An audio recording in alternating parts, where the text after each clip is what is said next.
Like nobody's coming to help. So that's what you have to have a mindset of, I think, not only in everyday life, but obviously you keep going back to the backcountry and the wilderness. Like help's not coming. Even if you have any reach, you hit that button and you're lucky if you're going to see anybody within an hour or two. Yeah. And we have what we call the golden hour of trauma. So, you have about an hour.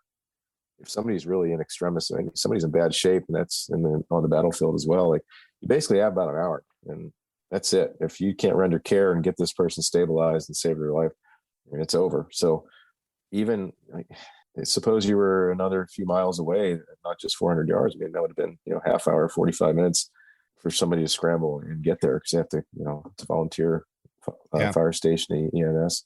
So, in a perfect world, everybody listening would have a medical kit in their backpack and a medical kit in their vehicle.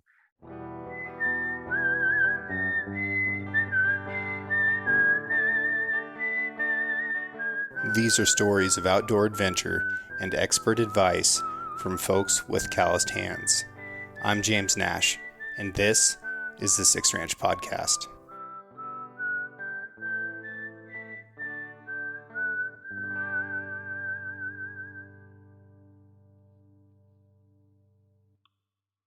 The Six Ranch Podcast is brought to you by Sig Sauer. SIG is a leading provider and manufacturer of firearms, electro-optics, ammunition, air guns, and suppressors. For over 250 years, Sig Sauer Inc. has evolved and thrived by blending American ingenuity, German engineering, and Swiss precision. Today, Sig Sauer is synonymous with industry-leading quality and innovation, which has made it the brand of choice amongst the U.S. military, the global defense community, law enforcement, competitive shooters, hunters, and responsible citizens. Sig Sauer is also a premier provider of elite firearms instruction and tactical training at the Sig Sauer Academy located in New Hampshire. For more information about Sig Sauer and its complete line of products, visit sigsauer.com. So your daughter just got accepted to West Point. That's amazing. That's right. Yeah, she did. I was a Navy guy, and she got into both West Point and U.S. Naval Academy in Annapolis. So I was hopeful that she would go the Navy route because I told her that it's nice to sleep in your own bunk, in your own officer's quarters on a warm ship than sleeping in the dirt and getting shot at. But she'll choose her own path. But I'm proud of her. Of course, it's a big accomplishment. It is. I think, of course, I didn't know before I started what that path was like, but you need a nomination from a congressman just to apply to one of those military academies. It's a really big deal. It is. It's, I never went through it myself. I thought about it whenever I was young. I had no direction whatsoever. I just thought, man, I'd like to go to the Naval Academy. And I knew I was going to go to the military at some point. But I guess I really didn't have any guidance. I didn't know how to do it. So I kind of, typical 17, 18-year-old just said, oh, well, screw it. I'll just go another direction. And I did. But as we come to find out through our other daughter that got in the Naval Academy and then had an injury and decided not to go. Yeah, it's a big deal. So you have to apply. You have to be trying to think of how it goes. It goes application and acceptance. Then you have to get nominated by a congressman or senator. And then you have to get an appointment. And when I did it, they had like a board of people that I had to interview with, and they were senior ranking military officers themselves. And, here I was, a 17-year-old high school kid, trying to think about what I wanted to be when I grew up, talking to these guys. It's really intimidating.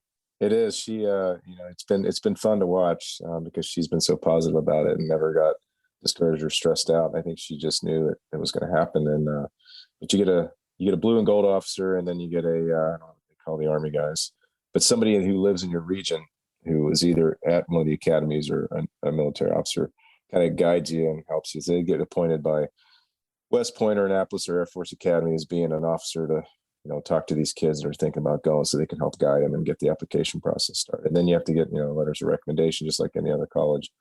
And then they have these review boards, like you said, that are all active duty and some retired officers that review all the applicants. So before you even get to the senator's office and get that interview, you have to have West Point or Annapolis or Air Force or Coast Guard. There's a Coast Guard Academy. Have one of those. They actually have to agree to let you apply, so to speak. You have to sort of get pre-accepted before you go down the road of nomination. So it was pretty neat to watch.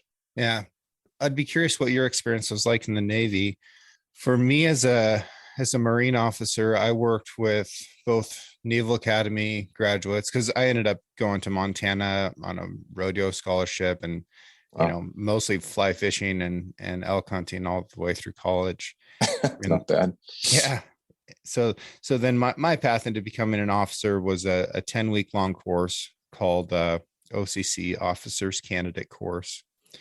And there's a couple different ways guys can do it. They can go and do 2 6-week long courses.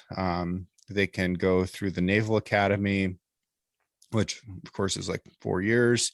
And then they have a brief officer course. I'm not sure which one that's called. It might be a 6-week course.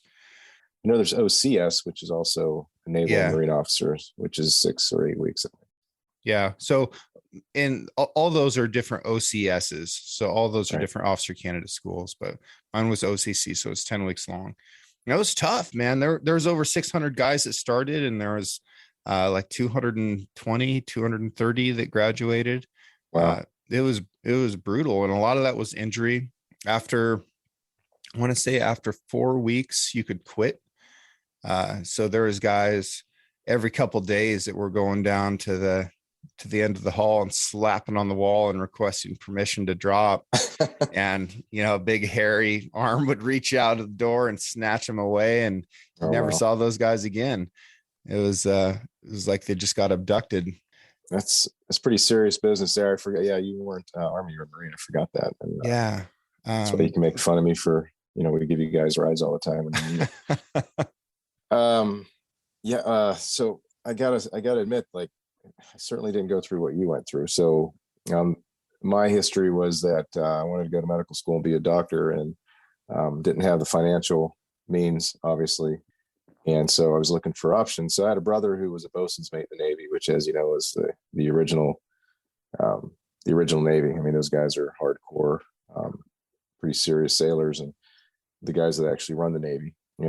But at least back in the day, the military's changed. There's another topic, but and so he was Navy active duty at the time. My dad was former Army during the Vietnam era, and so I was like, well, I could go to the military, and I had great uncles that were World War II vets in the Pacific, and so I'd been around it my whole life. And I said, well, I know they had this scholarship program where they pay for medical school, and then as a result, you have to go in active duty for 4 years following your training.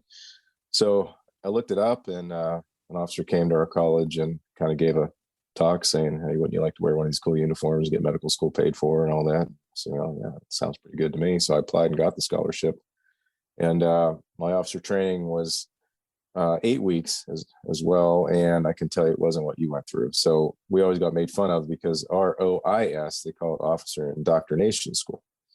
So although we did do PT and some classroom work, we always got made fun of by the real officer candidates like yourself that say they just taught us, which fork to use and which side to put our wine glass on at dinner and things like that. And, I'll take that because it was true, but, it was a lot of fun. I was a young guy. I was only, I think, 24. I was already in med school for a year. Maybe I was 23. And so it was fun to, I got to feel like I was a real sailor, real naval officer. And it was kind of fun with that camaraderie and to actually feel like you were accomplishing something and being part of something bigger. So I took it pretty seriously. I was more gung-ho, I guess, than some of the other. There were dental students and medical students and nursing students that were in college, basically same kind of scholarship programs. I will tell you this, there were a few guys that were prior military that decided to become doctors that had already been through boot camp and already been through OCS and things like that still had to do the OIS for the medical corps or the dental corps or the nursing corps. And I remember one of the very first days, they were just dividing us up, and I was in Foxtrot company, and we had all our companies and 20, 25 people. And we were out on the parade ground learning how to line up and march because we were all students, right? We don't know any of that. We don't know how to march. We don't know how to line up. And we're just learning how to do parade rest, right? So I remember hearing this voice, and one of the squad leaders, it was a little guy, a mustache, and he was screaming. He was one of us, but everybody, if there was a prior military guy in the company, they got to be company leader. And I looked over this next company, and there's this little guy screaming, real deep voice. And I said, man, that guy sounds pretty effing serious. Like, who is this dude? So like, why does he sound so much better than our guy? Our guy was like a prior, I think he was an enlisted Army guy that decided to become I think he was a nursing corps, real big guy, but he was jovial and kind of a different personality. But so I remember we were leaving. I walked past this guy he's an orthopedic surgeon now. I actually know who he is. His name is Stuart Kerr. I walked by and I'm like glancing out of the corner of my eye at this dude. He's got his breastplate of freaking medals and stuff, and he's got a trident over here. Huh. He was a SEAL. He was a former SEAL that decided to go to medical school and become an orthopedic surgeon. So that was kind of neat. That stuck with me. And that's awesome. Good Yeah. for him. Good for him. Yeah. The lawyers went through those courses with us. And then we have a follow-on course called the Basic School, which is 6 months long.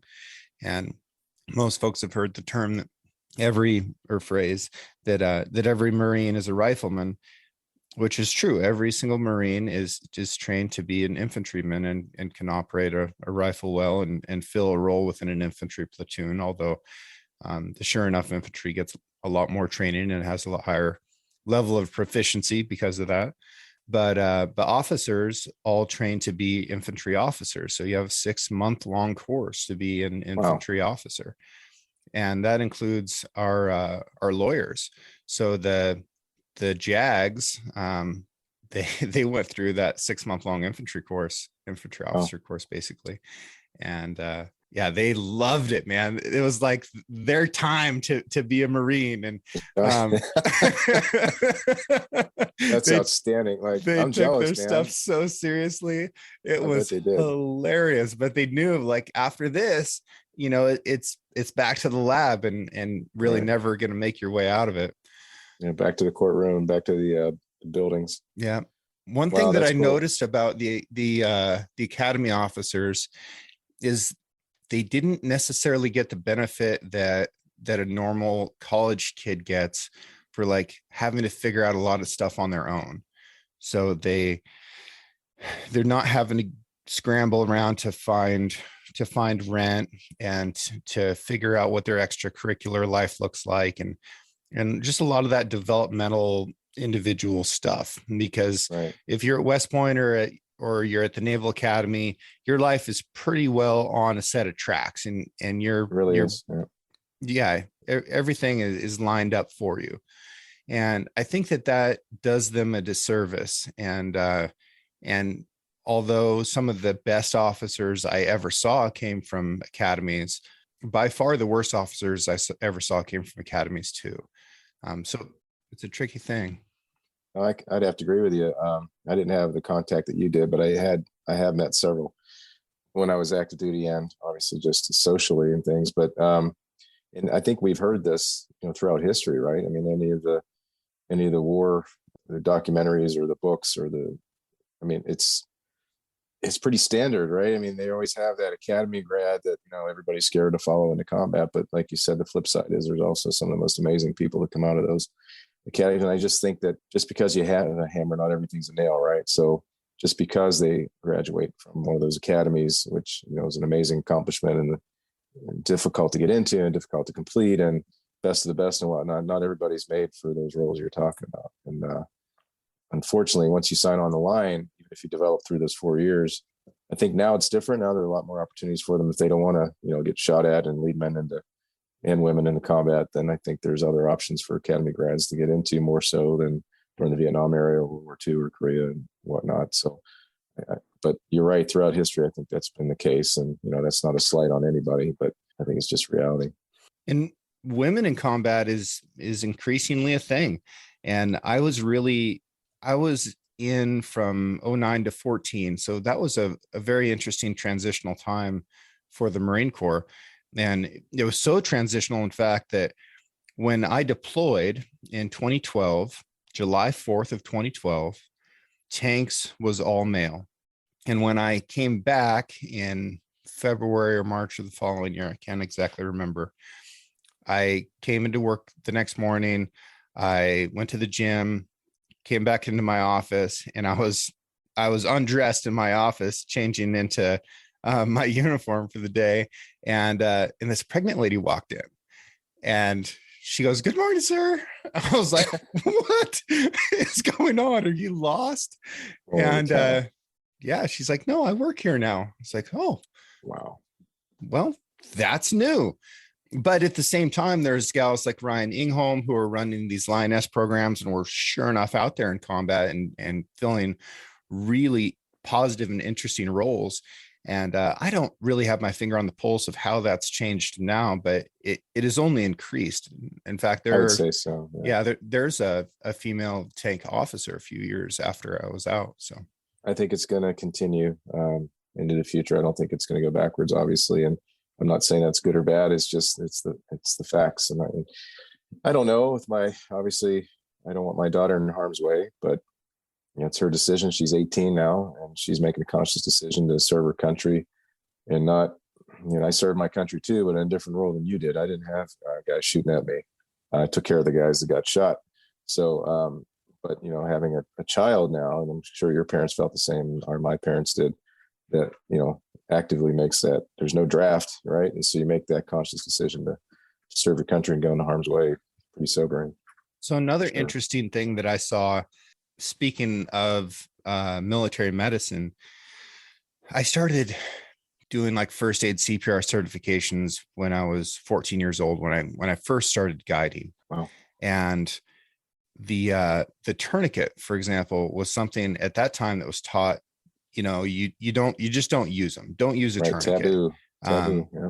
Yeah. Or if you do use a tourniquet, you can kiss that limb goodbye. It's gone forever. Right. And then when I get out of the military and need to freshen up my first aid CPR, they're like, we're starting to change our minds about tourniquets a little bit. We see them in these medical kits, but we still don't really recommend that you use them.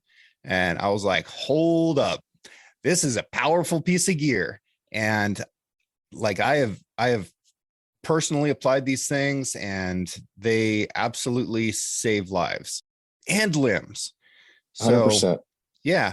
So military medicine really informs civilian medicine. The last time I took first aid CPR, they're like, I don't know, we probably spent an hour working on tourniquets, and I'm figuring out how to use hasty tourniquets and things like that. So now it's very well accepted that this is a good tool. And this is just an example. Talk to me a little bit about ways that you've seen military medicine inform civilian or citizen medicine. Well, you are absolutely spot on about, and I know this, obviously we're going to talk about a lot of great stuff today. And this is, first aid, backcountry first aid. We're both hunters, and that's your demographic in mine, as well as the backcountry hunter. And this is a good segue into some really good meat and potatoes subject matter. And you hit like a walk-off home run here with the tourniquet. So the pendulum has swung completely from since I got into medical school and first got into medical training, which was a long time ago. So I started med school in 93, graduated in 97. So back then, you're 100% right. All the basic courses, all the ACLS, all the BLS, and all the first aid, hold on now, slow your roll with the tourniquet. It should only be applied by a professional or a surgeon. And, you can do irreparable damage. Everything you just said, 100%. That was even in the medical field. And then 9/11 happened, right? So I was active duty within a year after 9/11, and I was already completed residency. And let me tell you something. So as a orthopedic surgery resident, orthopedic surgeon general, we use tourniquets every single day, every day, and up to 2 hours, 2.5 hours with impunity. Yeah. Longer than that, you start worrying about some issues with the limb. But, long, complicated lower extremity surgery, it's not uncommon to have a tourniquet on for 2 hours. Now, you want to let it down at about 2 hours, allow reperfusion, and then re-exsanguinate, and then reinflate the tourniquet. But so for 5 years there, we used tourniquets every day of my life, basically. And so I didn't think much of it until then I got in the military, and then we started doing the combat casualty courses and the C4, all that stuff. And it was amazing that after 9/11, when we have another war, that the pendulum had swung all the way to like everybody has a tourniquet on them. Every tanker, every foot soldier, every Airmen, I mean, they all have tourniquets, right? Everybody has an IFAC, and everybody knows how to put it on. And everybody's putting them on. So again, I was never in country like you, but seeing the guys come back, you hear stories about these Marines typically walking in and they got 4 tourniquets on. Yep. They have one on each arm and one on each leg. Yeah. So it's amazing in a span of 20 years how that Gestalt has changed, and for the better. Like you said, they absolutely save lives. The downside is so minimal, and the upside is so huge. I mean, there is no more discussion on, well, you should only have it applied by a medical professional, and only you can't leave it on for more than 15, 20 years. That's all ridiculous, right? So I would rather lose a limb than lose a life. Absolutely. Life over limb to start with, but you're still not necessarily making that decision. If you've got a really significant bleed, a tourniquet is a very fast and effective way to stop that with a minimal amount of material. So if say you've got a big bleed going on, it might take quite a bit of gauze to actually pack that wound and get it stopped, and a lot of pressure that requires your hands to be occupied with that. Whereas with the tourniquet, you can get it stopped, and then you can use your hands to maybe work on something else. Exactly right. So, and that's another thing about the pendulum swinging is it was always ABCs, right? Airway, breathing, circulation. So now, even with the ATLS, Advanced Trauma Life Support, and some of the other combat courses and first aid courses, it's just amazing. I mean, ABCs are always, you'll never go wrong by following those. But now we're starting to see this pendulum swing to where you look for obvious bleeders first. I mean, who cares if they're breathing or not? Right. Now they're saying, if you see let's just say something horrible like the Boston, the marathon, the bombing, the blast goes off, or even in combat, and you see people laying there and some limbs detached or even like almost detached, and we call it audible bleeding in medicine. So if there's audible bleeding, boom, you throw a tourniquet on that leg or that arm, and then you go up to their head, make sure they have an airway, make sure they're breathing, see if they're conscious, that kind of thing. So that blows my mind, because of 25 years in medicine, when it was the opposite until very recently with unfortunately these events in our country, these mass casualties and things, that it's kind of, again, it just blows my mind how it's swung back to where you look for the audible bleeding first and apply the tourniquet and then move on to your ABCs. So it definitely is swinging. So there's tourniquets you can buy, and those are fantastic. And I will say that if you don't have a device that can actually twist the band of a tourniquet, it's really, really difficult to get it tight enough, maybe impossible to get it tight enough. Right. And that's the advantage of like a cat tourniquet that you can buy, and they're cheap, right, and they're small, and you should have one with you. You just should. We all have favorites. You're comfortable with, and so my advice to people that are asking about my medical kits, and I mean, I basically have 3 different tourniquets I put into 3 different sizes of kits. But if you wanted to swap them out, it's easily to do, because all the kits are semi-custom made anyway. It's just, you got to know how to use it. Well, talk to me about it a little bit. I'd like to give folks a little, a little 101 on how to actually apply a tourniquet effectively. Right. So that's hard to do without a practical portion, without a video or something. But, obviously you put it above the wound, above the obvious area of bleeding. Now with blast injuries, that can be tricky, right? And you've seen these in person. Blast injuries from, explosions and shrapnel and whatnot. And we'll try to move a little bit away from those kind of discussions and more towards our target audience with the hunting and the backcountry stuff. But if you see the obvious wound, an open fracture that's pouring out blood, then obviously put the tourniquet above it. Now, that's very rarely going to be below the knee, unless you have just a true ankle bleeder, ankle fracture, open fracture, pouring out blood, and you could put a tourniquet around the calf area. But most of the time, it's going to be in the thigh area and the upper arm area. So very few people are just going to put a tourniquet on the forearm because you cut your finger, on a Havalon knife where you're skinning an elk, right? So with the serious bleeding, traumatic injuries, then the tourniquet obviously goes above the area, and it's more than likely going to be the thigh and the upper arm. Again, unless it's a really distal one. Distal means further away from the heart.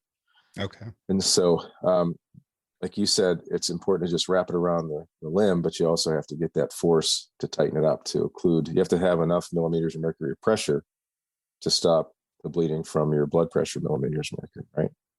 Because you can think about these arteries as like a little hose inside of the limb, and we need to smash that hose closed with the tourniquet so that blood can't go through it anymore. 100%. Garden hose, turn your garden hose on outside. Yep. And just let it run full force, and then just put a little bit of pressure on it with your foot or your hand, or try to pinch it with your fingers. It's pretty tough. And you're right, it's not unlike our major arteries. I mean, our major, you'd be surprised anatomically and in surgery or anatomy labs how big our arteries are, even the smaller ones distally, towards the hands and feet. I mean, they're sizable, and they're very tough, and they're very strong. They're not, veins are flat and collapsible. Those are easy. Venous bleeders suck, but the arterial bleeders are the ones that kill you. Yep. So you have to have as much pressure as you got a big dude, 230-pound guy with a massive thigh. Boy, you got some work to do to try to get that thing occluded, because he probably has 4 inches of soft tissue overlying the great vessels. So the windlass mechanism, what you're talking about, that's the one with the cat tourniquet where you can twist that sucker and get a lot of force. It's just personal preference. That one's not my favorite. There's another one that I like, that it's basically like a cleat. It has a wide rope, and you wrap it around several times, and then you throw a half hitch and then snug it tight. So that one is pretty quick. Yeah. And then there's the other one that's a rubber bandage, which is very similar to what we use in the operating room to push blood out of the limb before we inflate a tourniquet. So I think that's why somebody said, hey, let's just take this. We call it an S-mark bandage, and they call it a SWAT tourniquet, which is SWATT. So that's a very simple one. I think it's probably the simplest of them all to use. And it's easy to find, and they're relatively inexpensive. I think they're $17, $20, something like that. And basically, it's a rubber elastic bandage that comes in a little pack. You open it up, and you just wrap it around the limb, and then you basically tie it in a knot and then tuck it under itself. So you can get some pretty good force with that, because it's a rubber bandage that stretches. And I know nobody can see my hands on an audio podcast, but it's if you can imagine, just a rubber bandage that you wrap real tight around the limb and then tie it in a knot and then tuck it under itself. That's a pretty quick one as well. Quick is important, but simple is maybe even more important, because you can't really imagine, if you haven't been in this situation, how difficult a simple task is when you're under the amount of stress of seeing unbelievable yourself or somebody that you care about, or just somebody that you don't even know that you're surprised by. It doesn't matter the situation, who's under this type of trauma, and you're trying to fix them, and your hands get slippery. Like the most simple thing becomes very, very difficult under this circumstance. Right. So a simple tool is really important. Fine motor skills go out the window, right? Yeah. Especially in combat situations where somebody's hurt. We've all seen actual videos of combat wounded personnel, everybody just standing around, and there's pouring water on a chest wound, or just putting a sponge on and lifting it off and putting a sponge on, lifting it. Like, that doesn't do anybody any good. So again, not to just keep hammering on the combat issues, because very few listeners here, fortunately, will never have to be involved in that. But if you focus more on the backcountry medicine thing, or somebody could get hurt with a knife or an antler tine or something like that. And I did a podcast on Sunday, a very similar subject matter. I think we really have to hit home the panic mode, because if you panic, everybody loses. Yep. Nobody's going to do well. So if it's a serious shit hits the fan kind of scenario, where somebody's life or limb's at risk, and you lose your mind, and you don't know what to do, and you're grabbing your head saying, oh my God, what do I do? Like, I have a medical kit. I never opened it. I don't know what's in it. I've never opened a tourniquet. I don't know how to put a tourniquet on. It's not going to bode well for anybody. So let's talk about panic a little bit. Yeah, we got to hammer home. There's 2 or 3 things I really wanted to hammer home today, and that's one of them for sure. So panic is something that is difficult to recognize that it's about to happen to you. And it can also be difficult to recognize that it is happening, although you'll feel when you are panicking, because things just are completely out of control and you're not able to make any progress on anything. That's a good sign of panic. How do you recommend people fight that? Is it a pause? Is it focusing on breath? Like, how does somebody fight panic long enough to be able to get themselves engaged and functional again? My answer to that, James, is actually different than what you might expect. I think the best way is preparation and familiarity. That's it. Yeah. So I feel really strongly about that. The deep breath, have the victim take a deep breath. So if the victim's freaking out, then you're probably going to freak out. So just say, hey man, you're fine. We got this. I'm here. We're going to help you out. Yeah, I know that, your Havalon slipped and it stabbed you on the inside of your thigh and there's a lot of blood coming out. But hey man, it's cool. It's just a cut. Lay down, relax, take a deep breath. If you have another hunting partner, you have them, hit the sat phone or the inReach or whatever. And then you have to go to work. You both have to take a deep breath. And you both have to calm down. But back up a point, the most important thing is familiarity and preparation. I'm telling people, if you want to buy my medical kits, great. If you don't, I really don't care, but you have to have one. I think every backcountry hunter, every adventurer hunter has to have a medical kit. I don't care if you have a cheap one that the Army or the Marines gave you, or if you have a fancy one like mine, it doesn't matter. You have to have one. You have to know what's in it and you have to know how to use it. Because if you don't, and there is a moment where it hits the fan, you might as well have, a computer with you. It's not going to do you any good. So if you need to have these kits, you need to know how to use what's in them. You need to know what's in them and be familiar with the operation of them, whether it's a tourniquet, a specialty type dressing, a splint material, whatever.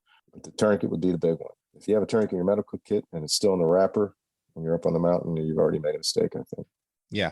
Yeah. If you haven't pulled that thing out and played with it and practiced throwing it on your own leg, or like try and put it on your dog, he's going to resist you. Like exactly. Yeah. Figure out how this thing works. How do you organize your medical kits? Because I tend to want the tourniquet on the top because I feel like that's the thing that can save a life that has only a few seconds left to save. So how do you kind of stack your kit? So we'll back up one little step there. So the last guy I talked to, we were talking about the same thing. And he said, where do you keep your kit? Number one. And I said, if you're backpacking, you got to have it on your lid. You got to have it inside your lid, or you got to have it on an outside pocket and put it in the same place every single time. Put a little ribbon on the zipper or something. And you got to, whoever's with you, they got to know where that. If only one of you has a medical kit and you guys are hunting side by side for 7 days for elk, that's fine. But you both better know where the medical kit is and how to use it, where to, components. So you either put it inside your lid, if it's a big backpack, you put it on an outside pocket in the same exact spot every time. So when somebody does get hurt, you're not dumping out a 6,200 cubic inch pack and throwing shit all over the mountain looking for your medical kit. Okay. So that's number one. Number two is make it visible. All these cool backpack companies are some amazing companies that make, $600, $700 backpacks and all these little cool pockets that snap on the inside, hang on the inside, strap, molly, whatever. But they all look alike. They're all camo, they're earth tones and whatnot. Well, guess what? When somebody gets hurt, and we're talking about bleeding, let's just say it's a laceration, a deep laceration, a major vessel, and you open up your Possibles kit that has your flashlight and ammo and rubber gloves, and then you open up the next little baggie that has your snacks in it. Then you're still looking for your medical kit, right? Okay, so if I go on a whitewater trip or snowmobiling or whatever, and I'm going with somebody who also takes this kind of stuff seriously and they're prepared. One of my buddies calls it his murder purse. So he'll be like, hey, the murder purse is right here. I love that. I've got my Garmin inReach in there. I've got a pistol and a spare magazine. I've got my first aid kit. It's blue and everything that you need is in it. And I'm keeping that right here. It's like, cool. Mine is in this Pelican case. It's underneath my seat box. It's orange. Pop the lids. First thing you'll see is an orange first aid kit with a tourniquet on top. Right, and perfect. That's a 15-second conversation that we have at the boat ramp or wherever we are. And now everybody knows, like everybody's on the same page, so that if we go out and my snowmobile is upside down and I can't reach my stuff, it's like, oh, there's his. We're good to go. Right. It's a great plan. I think the group thing's important. A lot of us, we hunt with a buddy, or we go on these trips in the backcountry with a group, 3, 4, 5 guys, or maybe you have an elk camp every year where you have a wall tent and there's, Uncle Joe and your cousins and your dad and the cook. Now you got 7, 8 people. I mean, there should be a big kit available at the base camp in the wall tent. And everybody should know where it is. And I'm not saying everybody needs to be an EMT and know how to use everything in it, but if everybody's out hunting, there's two guys that come back, and one guy trips and falls, on an elk antler or whatever. I mean, the dude needs to know where the medical kit is in camp. So keep that in mind as well. We keep talking about how these injuries that we see in combat don't occur necessarily in a hunting scenario or in an outdoor recreation scenario, but that's also not 100% true, because there's right. there's guys that get shot every single year by That's right. accident, and either that's somebody who skipped a bullet over a horizon, or more likely somebody who shouldn't be hunting, who sees movement and fires into the brush, whether Right. it's an arrow or whatever, and then Right. just bad weapons handling is another scenario. So 100%.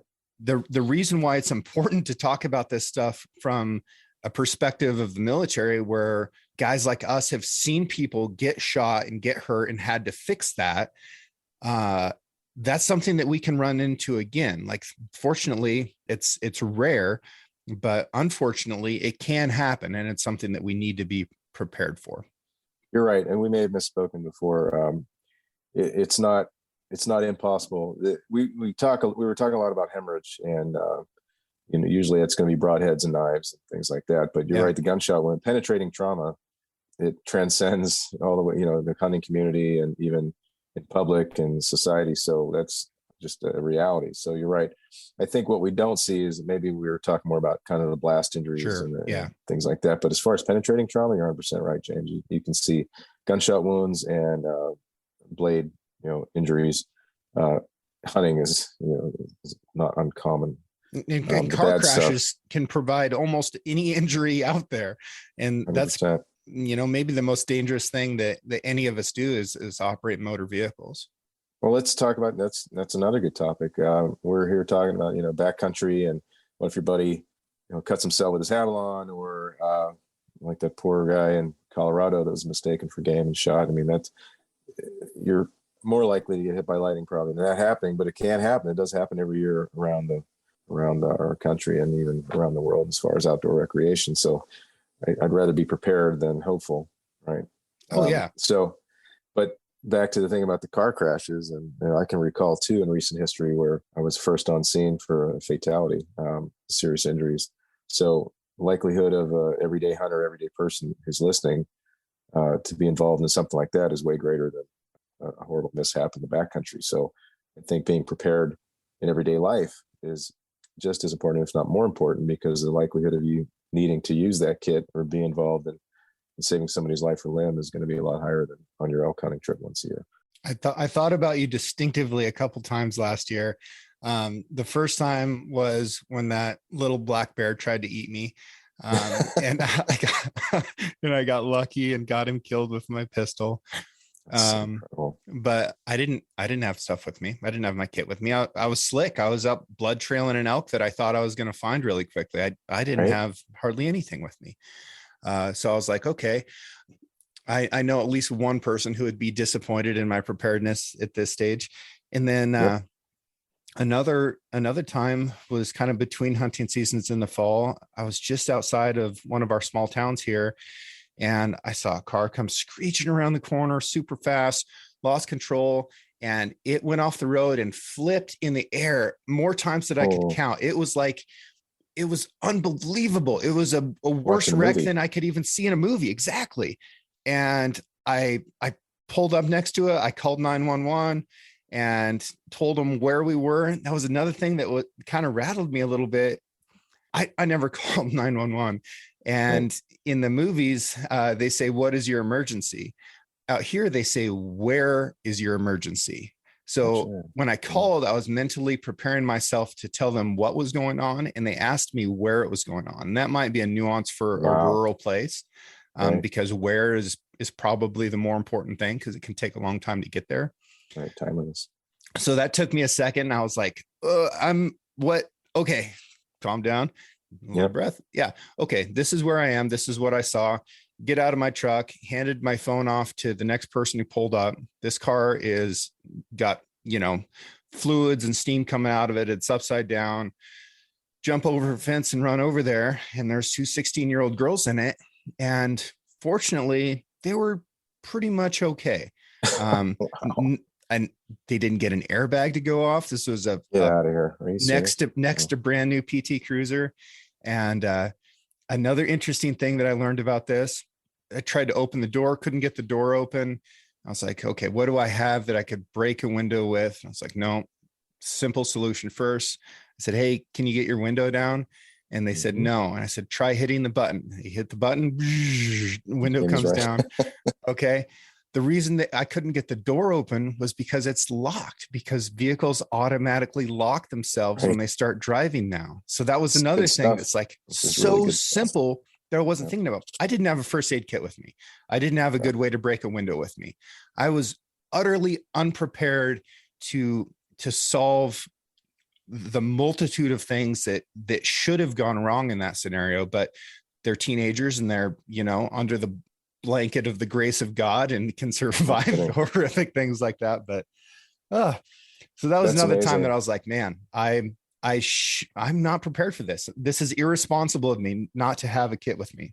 That's very big of you to actually say that, because I think nowadays it almost is irresponsible not to be prepared, not just for yourself and your loved ones, but even perfect strangers. And we're still human beings that need to help one another. And to see something, let's just say that something was different there. Suppose you didn't have your medical kit and they had bad bleeding, open fracture, and hemorrhaging badly. Yeah, you can use your belt. You can find something. You cut the seatbelt with your pocket knife and use that as, you know what I mean. There's always, but if you're talking about open chest wound, if you're talking about pneumothorax, you're talking about abdominal bleeding, like you have like, yeah, I'll rip off my shirt. But if you had like a big Israeli bandage, or if you had one of those, um, some ABDs and an ACE wrap or something, I mean, that can really spell the difference, especially if you're in a rural area where EMTs are probably an hour away, 45 minutes away. Well, so look, and a lot of people live in rural areas, right? This was about 400 yards from the fire station, which is an all volunteer fire station. And I think they were around 12 to 15 minutes in response. Wow. And that's not a criticism of them. Like, these guys have real jobs. They're volunteering. Right. Like, It's volunteer. Yeah. they've got to get there from work. They've got to, put their fancy pants on and get out there and start helping. What I'm saying is, like, you can't count on help. Like, you have to be the help. And that's where I think that the responsibility of the individual comes in. Like, it's on us. You can't be like, oh, somebody's coming. Like, it might be Nobody's too coming. late. Nobody's coming. It's on Nobody's you. coming. It's Yeah. almost like personal defense, right? Yeah. We're not going to get into a sideline discussion on that. It'll be another hour and a half, but like, nobody's coming. Nobody's coming to help. So that's what you have to have a mindset of, I think, not only in everyday life, but obviously you keep going back to the backcountry and the wilderness. Like, help's not coming. Even if you have any reach, you hit that button, and you're lucky if you're going to see anybody within an hour or two.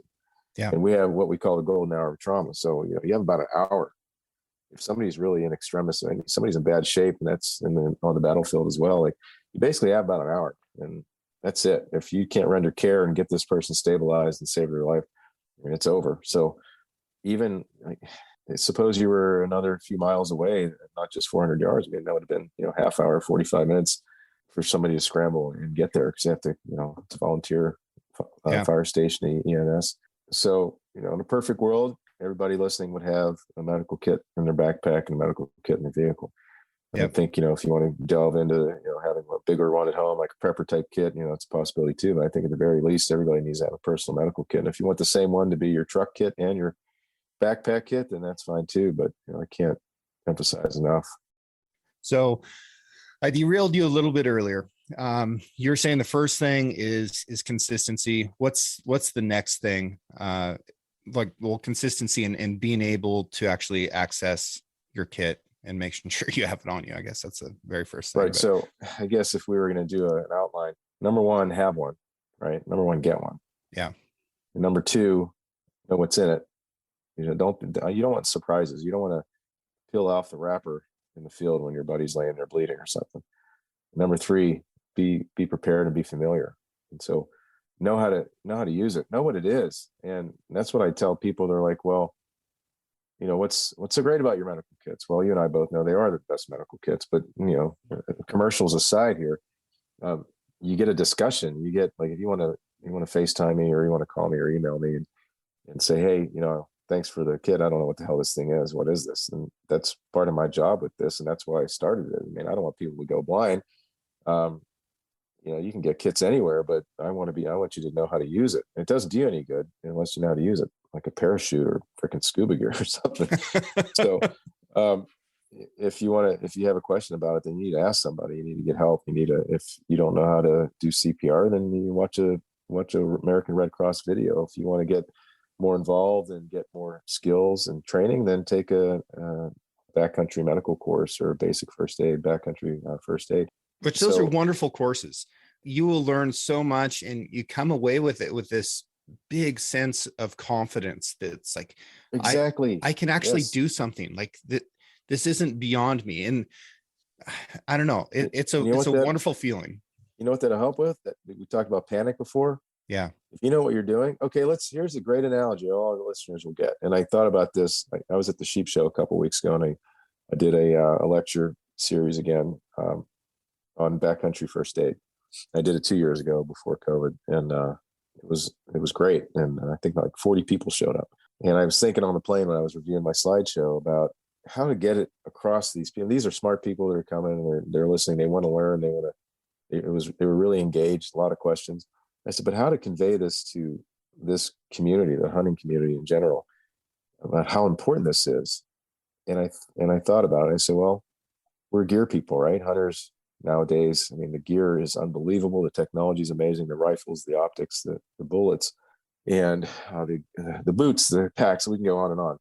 And of course, that comes with a price tag. So I took a show of hands. I said, who here has one of these fancy rifles, custom rifle, semi-custom rifle, fancy scope? Who here has a pretty upscale setup for their hunting? And not everybody was being engaged or honest, but I'd say probably 12, 15 people raised their hand. I said, okay, great. I said, you all comfortable shooting them? And they all nod, yeah. And how many are professional trained military snipers? And they all put their hands down. I said, well, that's fine. I said, there may be one or two in here that's not volunteering. I said, but you're all very comfortable with these weapons, right? How many here have taken long-range shooting courses? And I'd say probably half the people raised their hand. I said, great.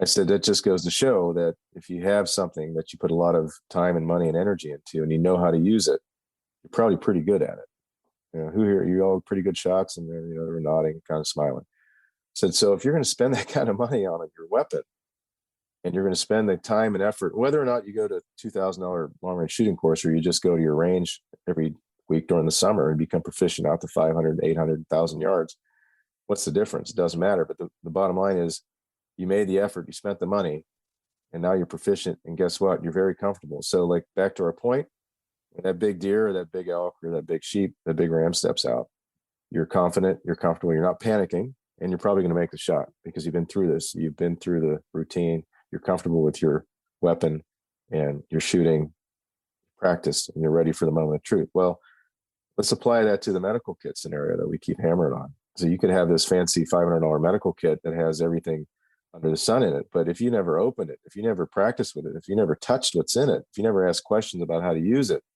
then the moment of truth comes, you're probably not going to be successful. And there was a lot of heads nodding after I said that. So again, this is your take home point after, hour plus of talking, is that, get one, know what's in it and be familiar with it, know how to use it, because when the moment of truth comes, that matters. Yeah. And like, how much would you have wished you spent if you're the one who's bleeding out? Oh, geez.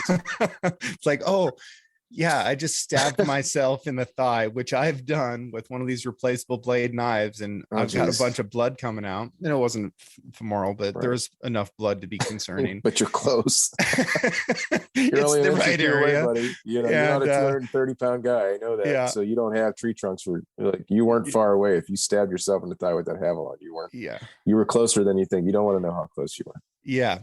So, anyways, I did it. I was working on this gal's elk, and I slipped and I cut myself on the inside of my thigh, and I pulled the knife out really quick, and I was kind of embarrassed. And I was like, man, that was stupid. And I go back to work on the elk, and then I felt like my knee was in this puddle of blood. And I was like, that's kind of weird of me. Like, I shouldn't I'm not the Yeah. guy who accidentally kneels in blood. I kind of know what's going on. And I was like, oh, wait a second. You just stabbed yourself pretty significantly a second ago. And I turned to her and I was like, hey, look away for a second. I got to drop my pants and see what's going on here. And, fixed it up real quick. No big deal. But it certainly, like you said, could have been a very, very big deal. Very, very big deal. One thing that I want to tell people is kind of, no matter how badly somebody is injured, in my experience, if they're still alive, the work that you're doing can keep them alive. And we see a lot of stuff on TV. We see movies, a guy gets shot with a pistol and just drops and is dead. That's just not really the way things work. Just because somebody gets shot, even if it's with a rifle, doesn't mean that they're just dead. Humans are incredibly tough animals. And it takes a heck of a lot to kill us. And I'll give a real quick example. One of my Marines got hit in the forehead by some shrapnel, and the frontal lobe of his brain came out. And I ended up taping cardboard from an MRE box over his forehead, getting him out. He also had tourniquets on at least 3 limbs, and he lived. He survived that. He had some amputations. He no longer has a frontal lobe of his brain, but he survived that. Now, to look at that, you would think, well, what I thought that I was also dead and that I was in hell. But the reality is that wasn't the case, and somehow that guy and me are both still alive. The reason is because me and some other people that were there were doing everything that we could to keep him and the other guys that were there injured all alive. And it started with stopping the bleeding, and really it started with having kits that we could do that with. So it becomes very important, and hopefully you never have to use the damn thing. But hope is not a course of action. So hope is not a plan. You'll see it on the website. Yeah, man, you got to have a kit with you. What are some of the most common injuries that you see with hunters? We've talked about Havalon cuts. We've talked about broadhead cuts. Right. What else are you seeing out there? So yeah, that's part of that talk. The big ones you want to address. And we're talking about trauma a lot because both of our backgrounds, we've seen a lot of it. So we already talked about blood loss, hemorrhage, knife and broadhead wounds, and we talked about gunshot wounds briefly. We didn't get into the chest and abdomen trauma, but I think what we can't forget about is basically cardiovascular stuff, right? Yeah. So especially with you being a guide, I think if the listeners are active hunters and we're sheep hunters or elk hunters or high country hunters, and most of us are probably going to be in pretty good shape. And we know if we have limitations, if we have some health issues, we're aware of it before we go climb after, dull sheep in the wrangles. But as far as you as a guide and an outfitter, I mean, you may be getting hunters from, Flatland USA that, saved, all their life after retirement to go on that once in a lifetime elk hunt or deer hunt or sheep hunt or whatever it is, that may not be in the best shape, may have underlying cardiovascular injuries. So I think, what we haven't touched on is the basic CPR and the cardiovascular issues and the heart attacks and cardiac events that can happen on the mountain. And I think if you pull guides and outfitters, by and large, that's probably, if they have had some bad outcomes and bad things happen, I would say that the majority would probably be related to cardiac stuff rather than penetrating trauma and blood loss. Oh yeah, easily. So it tends to be an older population, for the guides that are out there listening. Like we all know that our clients tend to be a little bit older, and that puts them at higher risk for heart attacks. Right. So I think just knowing basic CPR, basic life support, I think would be, I personally, and I may get some heat on this, I think it should be required for all guides and outfitters in the United States. In every state that I know about. Okay. All right. Yeah. So I think got to have first aid CPR to have a guide license. Oh, that's perfect then. And again, that's just my ignorance because I'm not one, but if it's not required in all states, it should be. And I know that some do it voluntarily, but I think the states that's one good thing we can talk about is I think even since I first started this 3 years ago, that I've seen kind of a little bit of a shift in the preparedness of guides and outfitters and their desire be better. And big outfits contacted me from Canada and Alaska and the US saying, hey, I heard you on a podcast or I saw your website or whatever. And, what do we need to do? Like, I want to get a kit for each of my guides, and I want you to, can you do like a telemedicine kind of consult, and just, we can all sit around and you can go over the kits with us. And so that really makes me feel good, because I like the fact that people are more aware now than ever, and want to be better prepared than just the Ziploc bag with Band-Aids and athletic tape. And I think the clients are expecting it more and more too. I mean, we all know how much these hunts cost, and the effort that goes into going on that once in a lifetime Alaska moose hunt and whatnot. And you show up and the guy may be stone cold killer, one of the best in the world, but he has a 60-year-old guy that maybe not in great shape, can't navigate the tundra as well as you can, or can't climb the mountain. And you have nothing to help him if he gets hurt other than a sat phone. And we talk about the golden hour. Like, what are you going to do for 3 hours while you're waiting for that chopper? And what if it's weather and you're not getting out? Yeah. So I think the expectations are getting higher and higher, and that's a good thing, because it just elevates the game and the preparedness. And I think everybody benefits. People are more confident, more prepared. They feel more comfortable going out in the middle of the wilderness with a stranger, and knowing that if something happens, the guy can help them, get them to safety. So if somebody's listening and they decide to take this seriously, and they want to take on the responsibility of being capable of helping themselves and those around them in a medical emergency, how do they reach out to you? Well, I have a website. It's getting redesigned now, but it's still up and running. It was our first go at it, and it's safarimedic.com. And it's also mountainmedic.com. The landing page is saying mountain spelled out was taken. So I have MTN Medic, Mountain Medic, mtnmedic.com, but Safari Medic's also easier to remember. And if you go in there, you can just browse. It'll show you the basic kits. For obvious reasons, I don't get too detailed in the contents. All I can say is that, trust me, I'm a doctor, right? But not only a doctor, but you're a surgeon. Like you're in surgery every day of the week, and you're taking time out of your schedule of saving people's lives to get on this damn show, which I appreciate. We've been trying to hook up for 6 months now. Well, I appreciate the opportunity, and I do appreciate the plug, and I'm not gonna turn it away or ignore it, but I do appreciate it. It's been a lot of fun doing this, and it's gratifying to see people get these kits and want to learn about it. And I think when I first started, I would sell these kits and I'd never hear from these folks again. But then I started getting feedback. There was another guy who was on Instagram up in Alaska, and he actually needed my kit, and he sent pictures and posted pictures of him using it. And so that really is what I was hoping for, is that people would get them, know how to use them, reach out to me if they didn't know how to use them or know what was in it. And then just going from there, I want to see the good stories. I want to see the happy stories of people sending me pictures saying, hey, just because you're a kid, I was able to kill my slam ram because I thought I was going to have to leave the mountain. So that was my goal, is to just have hunters and outdoorsmen be prepared and have something in the pack that could save a hunt or save a life. And again, they are, I can't say it any other way other than after 20 years of being an orthopedic surgeon and 15 to 20 years of hunting internationally in pretty austere environments and hostile environments as far as altitude and weather and terrain, I think really everything that's in these kits is stuff that I use on a daily basis in orthopedic and trauma surgery and in backcountry hunting. That's the bottom line. So if you want one, great. If you don't, just go get one and get somebody else's. Just have one. I don't care what brand is on it. Yeah. Or build your own, know what's in it. Make sure that everything's accessible. Take it out of its little slippery plastic wrappers that you cannot get apart if your hands are covered in blood. Exactly. Yeah. I think, I don't know, every time that I've talked about this in guide schools or whatever, like, all right, everybody got a first aid kit. No, not everybody does. Okay. Who does have one? Oh, I do. Go grab it real quick.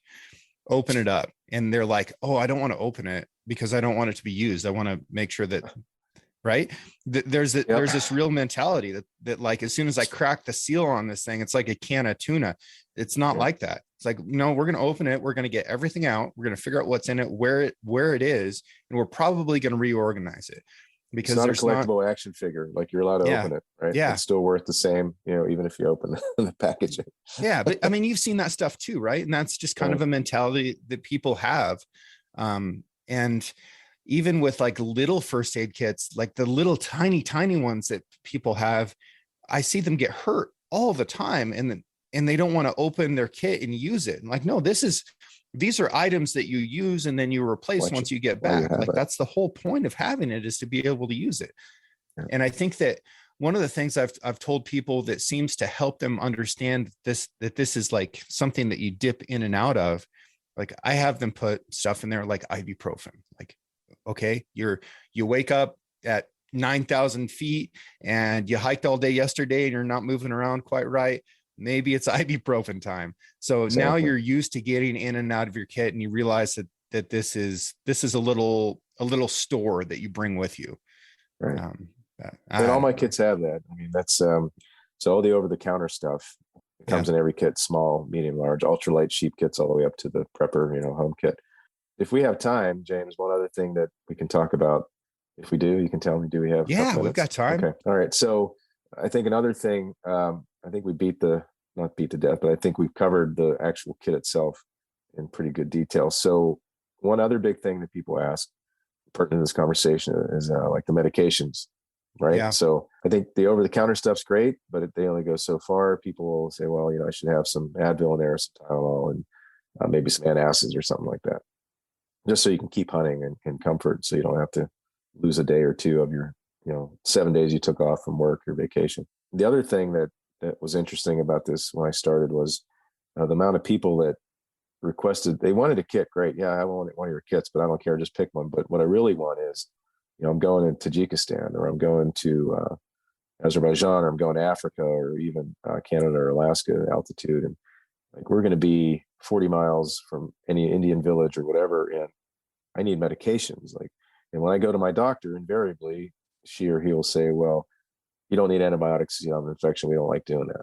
Or I'm not giving you altitude sickness medicine because, you need to know what you're doing, and the chance of you getting it is very low. So if you're fortunate and you have a physician or a provider that understands what you do and what you enjoy, and maybe they're a hunter or an outdoorsman themselves, I think you're lucky, because I would say 90% of the time you'll get a funny look and you probably won't get what you need. And everybody, we may have friends or relatives. I'm like, my sister-in-law is a PA or whatever, and she gives me some antibiotics when I need it to go on these hunting trips and stuff. But I think that's another good discussion, is what do we need to go? What do we need to take with us if we go on these 10-day backpack hunts, or if we go overseas across the pond and we go to Africa or Asia on these once-in-a-lifetime hunts?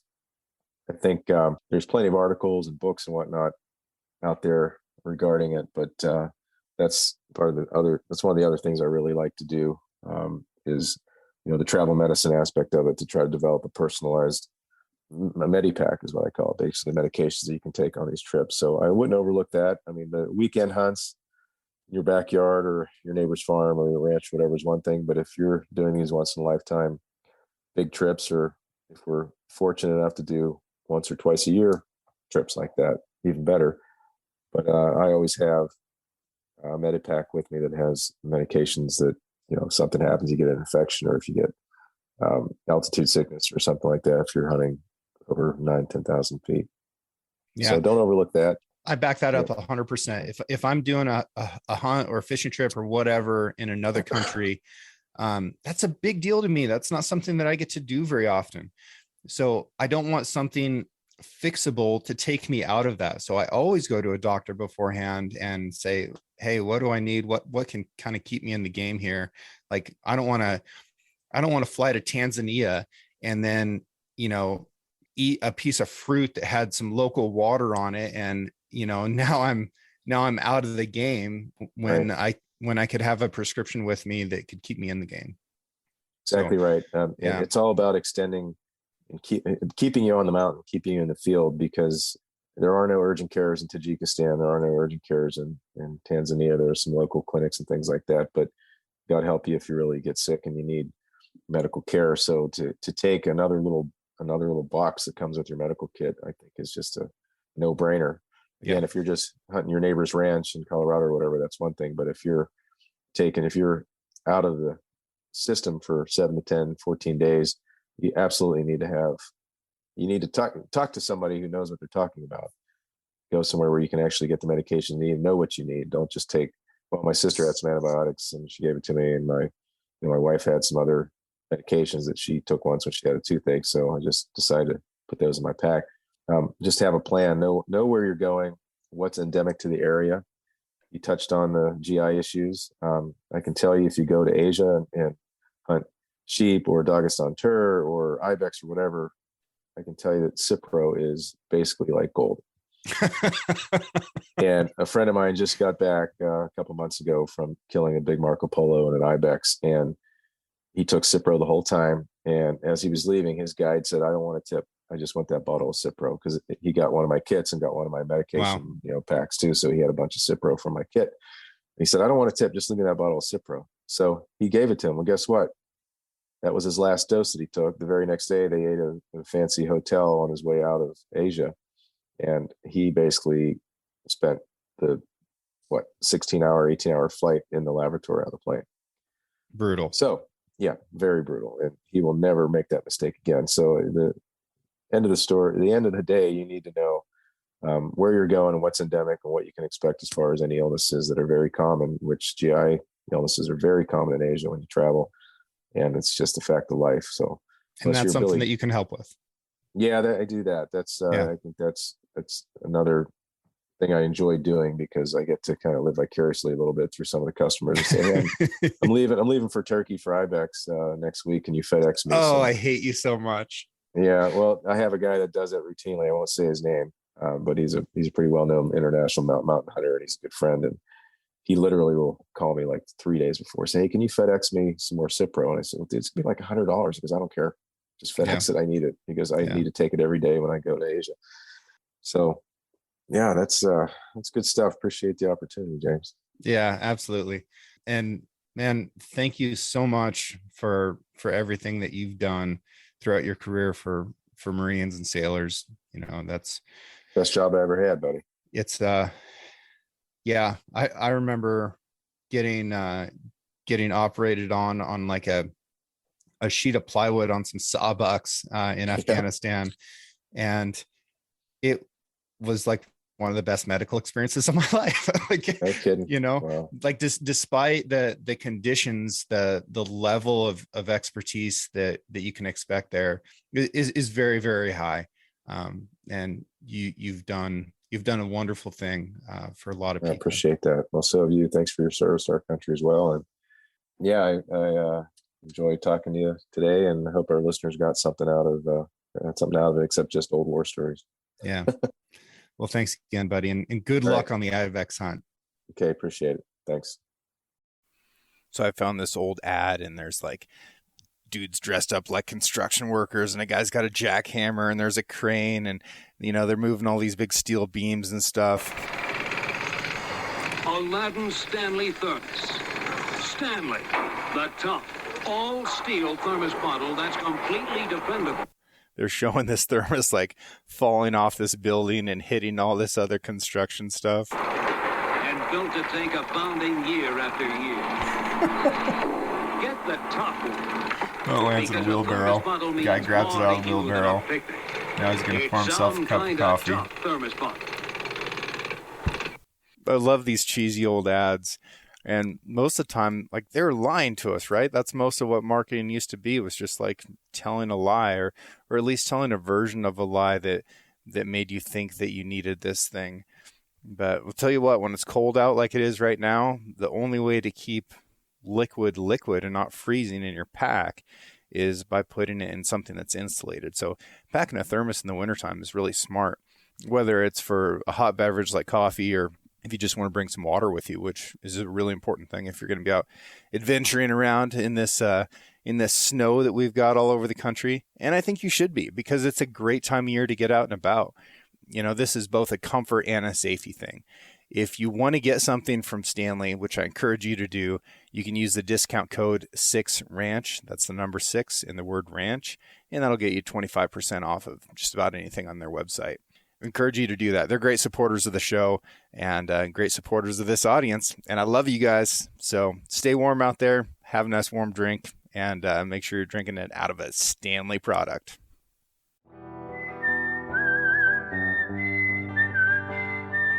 Thank you for listening. If you enjoyed this episode, please subscribe and share the show with a friend. You can also rate the podcast and leave a review. Your support allows me to keep doing what I love, which is meeting incredible folks and sharing their stories with you. For more content and photos, follow the show on Instagram at Six Ranch Podcast or me at Six Ranch Outfitters. This episode was produced by Emily Brannigan, with original music written and performed by Justin Hay. Art for the Six Ranch Podcast was created by John Chatelain and digitized by Celia Christofferson. Tune in every Monday for a brand new episode of the Six Ranch Podcast. I'll catch you next week.